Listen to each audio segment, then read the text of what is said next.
Alors on reprend le travail maintenant sur la machine Nidec Lex 1000. Alors cette machine en fait on a palpé la monture qui se trouve ici, on est sur l'œil droit, on a rentré les données de l'œil droit et gauche, nous on va s'attarder uniquement sur l'œil droit. Donc là maintenant on va se poser la question de savoir comment on va aller positionner notre verre, vous voyez, qui a été pointé et centré sur le frontofocomètre.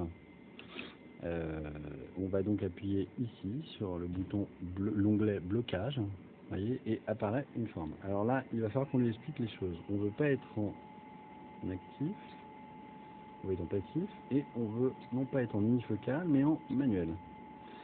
Et là, vous allez voir que apparaissent différentes choses. Alors sur l'écran de contrôle, nous on va aller positionner, vous voyez, nos 3 petits points, précisément sur la barre, la grosse barre qui se trouve au-dessus. Ça détermine en fait notre centre optique. Alors vous allez voir que en fait ici il y a encore un onglet qui s'appelle proche. Alors, attendez, j'enlève mon verre un instant.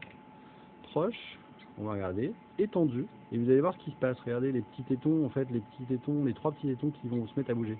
Donc ça c'est pour un verre de grand diamètre, un verre de moyen diamètre, et nous en l'occurrence on a un petit diamètre, donc hop, vous voyez les tétons vont se rapprocher et permettre de tenir le verre correctement.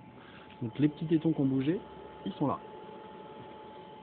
Alors on va aller positionner du coup notre verre ici, sur les petits tétons, hop, et on voit nos petits 3 petits points qui apparaissent sur l'écran. Alors évidemment on ne va pas le centrer sur la croix jaune, parce que la croix jaune c'est le sandboxing, on va les centrer sur, vous voyez, cette espèce de bourrelet en fait qui se trouve en hauteur. On va venir positionner notre petit point central sur l'axe de la croix blanche, et les 2 autres petits points qui déterminent notre horizontalité, à gauche et à droite, sur ce petit bourrelet qui détermine l'horizontalité aussi. Donc le mieux possible.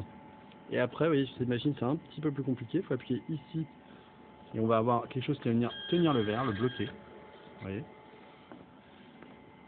Donc une fois que le verre est bien bloqué, on va pouvoir expliquer à la machine qu'on veut qu'il nous le ventouse. Alors pour le ventouser, on a des ventouses spécifiques. Alors je vais vous fournir 2 couleurs, du vert et du rouge, qui vous permettra de distinguer le droit du rouge. En général, le vert c'est le droit, le rouge c'est le gauche. Maintenant vous déterminez ce que vous voudrez, comme vous le sentirez. Vous avez, pour faire tenir ces petits glands, ces petits embouts, des autocollants qui sont spécifiques à ces embouts-ci. Donc vous défaites le gland et vous venez le positionner précisément comme je l'ai fait ici sur l'embout. Après on va venir positionner, vous voyez l'embout est pareil à une petite encoche, il va falloir positionner l'encoche du bon côté. Donc là j'essaye d'un côté, ah bah tiens je suis tombé du bon côté directement, c'est parfait. Et je n'ai plus qu'à appuyer ici pour ventouser. Ok, c'est parti. Et là vous voyez, ma ventouse va aller se positionner sur le verre. Et il libère mon verre directement, j'ai plus qu'à le récupérer. Et mon verre du coup est prêt à être taillé. Donc on va pouvoir s'y attaquer.